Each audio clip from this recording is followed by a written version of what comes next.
and department-to-department law enforcement cooperation agreements worldwide. Kristen Winters, EAC News.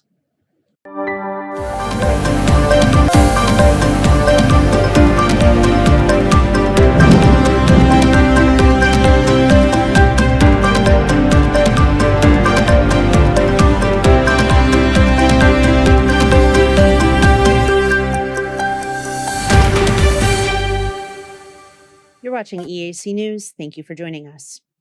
To commemorate Cambodia's hosting of the 20th Red Cross and Red Crescent Leaders Meeting this week, President of the Cambodian Red Cross, former First Lady Bun Rani, presided over a tree planting ceremony in the Kirirom National Park, where she asked the public to contribute to making Cambodia a greener country with fresh air. Bun Rani made a speech at the Buddhist Cultural Center today, where she called on people to protect forests by stopping deforestation and planting trees on vacant land. She asked that people return to organic farming so that people can have better lives, healthy families, and a more prosperous society.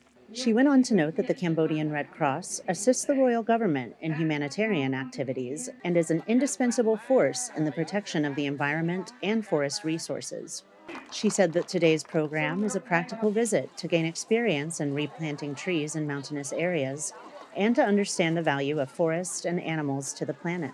She also added that the program will encourage young people to participate in joint missions to solve humanity and global challenges, as delegates from the ASEAN Red Cross Youth Division are holding their own forum this week. Kristen Winters, EAC News.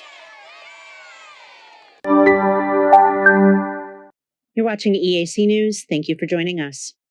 China kicked off its second annual Global Public Security Forum yesterday under the theme of One World, Common Security. More than 500 law enforcement officials, experts, and scholars from some 50 countries and regions are attending the conference to exchange ideas on cross-border crime, counterterrorism, drug control, fugitive repatriation, and other issues.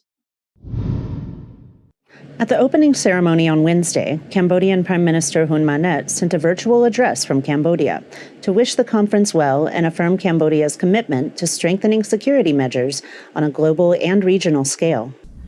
The royal government of Cambodia believes that together we can successfully mobilize comprehensive measures to resolve our common security concerns in order to foster peace, development, and prosperity for all nations. Chinese police have provided law enforcement training and education to more than 20,000 police officers from law enforcement departments of 116 countries and have signed more than 400 government-to-government and department-to-department law enforcement cooperation agreements worldwide. Kristen Winters, EAC News. You're watching EAC News. Thank you for joining us. Yesterday afternoon, anonymous hackers took over TVK, Cambodia's national TV station, and the Ministry of Information has warned the public not to trust the site while the government is in the process of regaining control of the page. According to the Ministry of Information's Department of National Television, one or more hackers gained control of the TVK Facebook page around 1 p.m. on September 19th. The department is denying any responsibility for misinformation on the page since then, and as of today is still working to regain control of its content. Ministry of Information spokesperson Tep Asnarit said that the ministry is cooperating with the authorities to resolve the issue and said, quote, "At this time, we cannot comment on much. We will find out where it came from and what the purpose of it is," end quote. TVK warned that anyone who uses this as an opportunity to post inappropriate images or false information will be held legally responsible under Cambodian law. So far, the page, which has 1 million Facebook followers, has only made a post requesting the page's name to be changed to Saigon News as a rebranding measure. The profile picture has also been changed to a drawing of a person shopping entitled Saigon News, and contact links have all been changed to defunct Saigon News links. Kristen Winters, EAC News. You're watching EAC News. Thank you for joining us. In an important move for Cambodia's cultural heritage preservation, the Koh Kai Temple Complex was officially inscribed as a World Heritage Site at a committee hearing in Saudi Arabia over the weekend. Ministries and institutions in Phnom Penh and the provinces participated in a drumming ceremony this morning to celebrate the inclusion of Koh Kai Temple Complex in UNESCO's World Heritage List. Ministers arrived at their offices early in the morning to celebrate with their respective government officials. Minister of Social Affairs, Veterans, and Youth Rehabilitation, Chia Someti, joined in the ceremony by singing the Khmer national anthem as a reminder of the culture and achievements the Khmer ancestors built for the people of Cambodia. The Koke Temple complex joins Angkor Wat, Preah Vihear, and the Sambor Preah Temple on UNESCO's prestigious list, which provides publicity, development funding, and protection during war under the Geneva Convention. This evening, Prime Minister Hun Manet is expected to lead a celebration ceremony to commemorate the event. Kristen Winters, EAC News. For watching EAC News, thank you for joining us. Cambodia is playing host to the ASEAN Red Cross and Red Crescent Societies this week, where RCRC youth delegates are preparing to meet with leaders to present their ideas for the future direction of the organization's humanitarian efforts. The second annual RCRC Youth Forum kicked off in Phnom Penh yesterday, where 11 groups of young delegates from Southeast Asia gathered to discuss topics like youth empowerment, gender equality, climate change, and mental health. Representative for the Cambodian Red Cross Youth Delegation, Duong Tep Sokontea, said that the discussions are meant to encourage young people to assess the strengths and weaknesses of those issues, as well as to study some of the root causes of issues that affect our planet. She said that the delegations were divided into 5 groups for discussion on a single topic, where they are encouraged to understand its causes and posit solutions. During the second day of discussions, the youth delegates will select one of the 5 topics to collaborate on studying more in depth so that they can prepare a joint statement based on the topic to present to the 20th Southeast Asia RCRC Leaders Meeting this Thursday at the Soka Hotel. The RCRC Summit is being held in Cambodia from September 17th through 22nd and is another display of Cambodia's interest and readiness in hosting regional events like the SEA Games and ASEAN Summit that bring together the international community in the kingdom. Kristen Winters, EAC News. You're watching EAC News. Thank you for joining us. The Commercial Gambling Management Commission, or CGMC, issued a statement warning strict action against unlicensed advertising for commercial gambling and illegal online gambling. The CGMC said that recently members of the public and social media influencers have been promoting and producing short videos and creating entertainment content to attract users for illegal gambling games, which the Commission says has a serious impact on security, public order, and social order. To strengthen law enforcement and maintain public order, the General Secretariat of the CGMC instructed all commercial gambling game operators to immediately stop advertising until further notice. The Commission also requested video producers and social media creators to immediately cease any promotion of gambling games on their platforms. The CGMC warned that any activity involving the dissemination or distribution of videos containing any form of online gambling is illegal. They warn that failure to comply with these orders will face strict legal action. Cambodia enforced its first comprehensive legislation regulating casinos and commercial gambling in November 2020 and has been renewing commitments to stamp out illegal online gambling ever since former Prime Minister Hun Sen voided the licenses of most online gambling hubs in January of that same year. Kristen Winters, EAC News. You're watching EAC News. Thank you for joining us. Anyone traveling down Norodom Boulevard near Basak Lane recently has noticed a massive new building under construction for the last year and a half. According to Secretary of State of the Ministry of Interior, Mao Chandara, the new Ministry of Interior building is complete and will be officially inaugurated by Prime Minister Hun Manet on November 6th. The lavish new office building was finished ahead of schedule, taking just a year and a half to complete, and is estimated to have cost Cambodian taxpayers over $60 million. The building is expected to be a significant milestone for Cambodia's infrastructure development and contribute to the government's efforts to modernize its administrative services. While the classical Khmer-style building is a towering 9 stories high, it spans widely across 153 meters by 83 meters and has parking available for over 300 cars.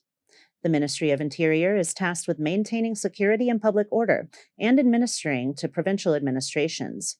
It oversees the National Police Force, in addition to 10 other departments, including internal audits, immigration, and the Legislative Council. It is currently led by Minister Sa Soka, son of former Minister of Interior Sa King, who held on to the position for 31 years. Kristen Winters, EAC News. You're watching EAC News. Thank you for joining us. Continuing his father's legacy of meeting with large crowds of factory workers to disseminate his policies, Prime Minister Hun Manet spoke to a crowd of around 18,000 laborers this morning on the subjects of exports, electricity tariffs, and the benefits of foreign investment, among other things. During his speech, Prime Minister Hun Manet announced his One Strategy, One Plan, One Voice policy to create unity between the public and private sectors in determining export goals. ព្រោះកន្លងទៅទោះបីយើងមានសហគមន៍ក៏ដោយពេលខ្លះសមាគមក៏ដោយយើងប្រកួតប្រជែងគ្នាឯងដល់យើងគ្នាតូចយើងប្រកួតប្រជែងគ្នាឯងអត់មើលទេប្រទេសជិតខាងយើងគេសហគមន៍គេយន្តការធំណាស់ឯកភាពគ្នាយើងប្រកួតប្រជែងគ្នាឯង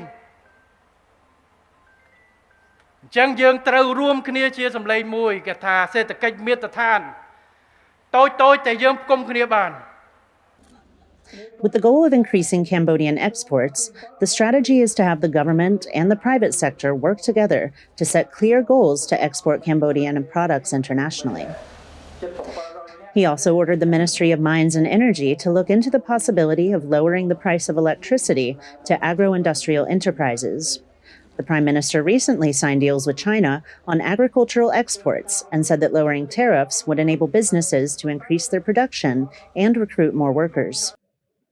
Energy Minister Keo Ratanak immediately confirmed to the Prime Minister that over 21,000 businesses, many of them small and medium enterprises, will benefit from this consideration. The Prime Minister also addressed critics who warn of China's overreach in Cambodia's economic development. He asked that people consider Cambodia's best interests before criticizing its interactions with the international community. He said that those critical of Chinese investment in the country will endanger Cambodia's future. China's soft power policies have provided billions of dollars to Cambodia for infrastructure, such as roads, hydropower dams, and power grids. Their major investment in everything from real estate to casinos to natural resource extraction has some worried about the cost Cambodia will ultimately pay for such transactions. However, the royal government seems intent on international investment as a means to achieve its vision of Cambodia as a high-income country by 2050. Kristen Winters, EAC News. You're watching EAC News. Thank you for joining us. A report issued by the Ministry of Labor recently lauded the achievements of former Prime Minister Hun Sen's administration during its last 5-year term, saying that over 270,000 workers had received technical and vocational education and training, also known as TVET, from 2018 to 2022. In 2022 alone, over 73,000 people completed their TVET, about 27% of which were women. About 16,000 trainees graduated from levels 1, 2, and 3 of technical and vocational training during the same year. Additionally, over 12,000 workers completed their university and associate degrees in technical skills, ranging from electricity to accounting to information technology. In the 2020 through 21 academic year, the Ministry of Labor provided around 19,000 TVET scholarships in the fields of engineering and technology. During its 7th mandate from 2023 to 28, the royal government has set out an ambitious target to provide training to 1.5 million youth from poor and vulnerable families. Since its inauguration in August, the new administration has held talks with representatives from Japan, France, and Turkey about the exchange of technical and vocational training to help Cambodia improve the quality of its labor force as it aims to achieve high income status by 2050. Kristen Winters, EAC News. You're watching EAC News. Thank you for joining us. Cambodian Prime Minister Hun Manet is back from his first official visit to China, where he met with the country's most powerful men to strengthen ties between the two countries towards what they say is a shared common destiny. From September 14th through 16th, Prime Minister Hun Manet met with the chairman of China's largest business investors to the kingdom, in addition to its heads of state, including President Xi Jinping, Prime Minister Li Qiang, and congressional speaker Zhao Leji. A joint press release from the Chinese and Cambodian governments detailed the main talking points of both sides and included issues like economic synergy, developing Cambodian infrastructure, and rejecting, quote, outside interference on internal affairs for both countries, reinforcing the One China policy. Their discussions on trade focused on the fish and rice corridor, which promised that modern agricultural demonstration zones will be established in Cambodia, and exchanges in digital agriculture will be carried out.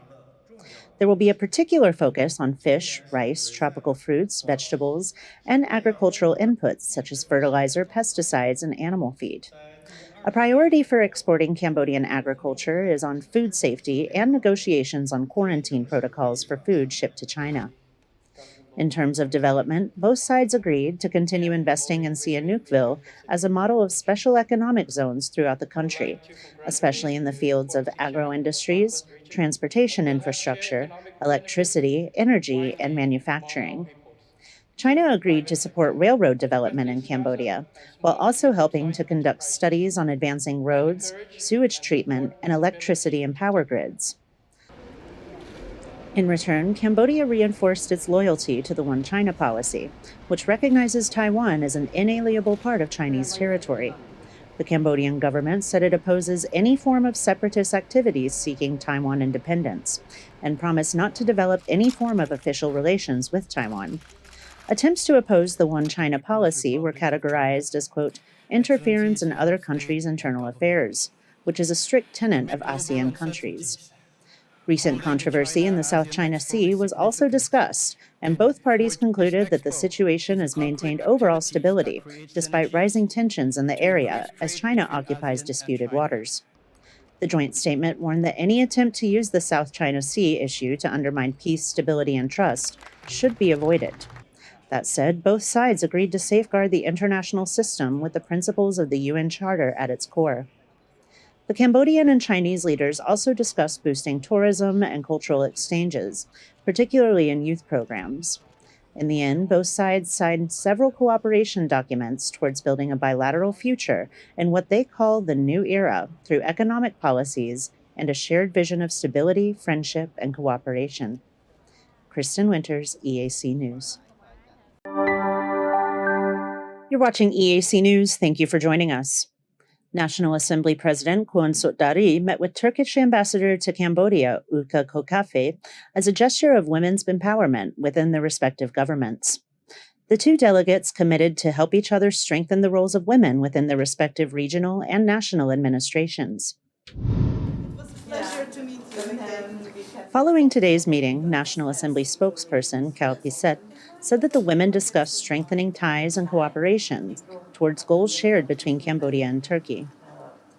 Both sides agreed that developing vocational education and digital education programs was key in providing women with more opportunities to elevate their careers. ការផ្ដល់អំណាចដល់ស្ត្រីហ្នឹងគឺចាប់ផ្ដើមពីការលើកកម្ពស់សមត្ថភាពរបស់មន្ត្រីដែលជាស្ត្រីនៅអគ្គលេខាធិការដ្ឋាននៃរដ្ឋសភាក៏ដូចជាអ្នកតំណាងរាស្ត្រហើយបន្តមកទៀតគឺជាផ្ដល់ទៅកម្មវិធីផ្សេងៗសម្រាប់ការលើកកម្ពស់ការចូលរួមរបស់ស្ត្រីការផ្ដល់អំណាចរបស់ស្ត្រីតាំងពីថ្នាក់ជាតិដល់ថ្នាក់ឃុំដល់មូលដ្ឋានតែម្ដងតាំងពីការអប់រំការផ្ដល់ជាជំនាញកម្មវិធី digital ផ្សេងៗផងដែរ The Turkish ambassador said women are an integral part of society and informed the National Assembly about the rapid development of cooperation between the two countries recently, noting that the trade volume between Cambodia and Turkey has increased significantly. She also emphasized the importance of cultural exchange, to which end Turkey has opened a Turkish language training school in Cambodia, where about 60 young Cambodians are currently studying the language.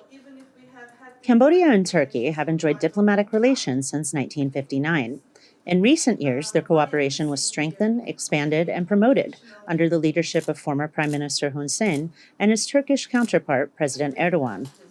Cambodia considers Turkey a valuable partner as it connects Asia to Europe. Kristen Winters, EAC News.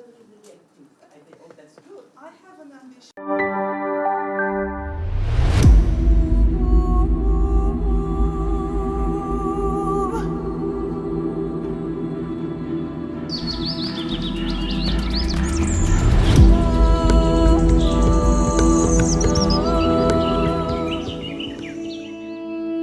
លឹងបរៈឬឈោកគគី ត្រូវបានគេស្គាល់ក្នុងសម័យខ្មែរបុរាណថាជារាជធានីមួយដ៏សំខាន់នៅសតវត្សទី10នៃគ្រិស្តសករាជនៃអាណាចក្រខ្មែរក្នុងសម័យអង្គរពីសតវត្ស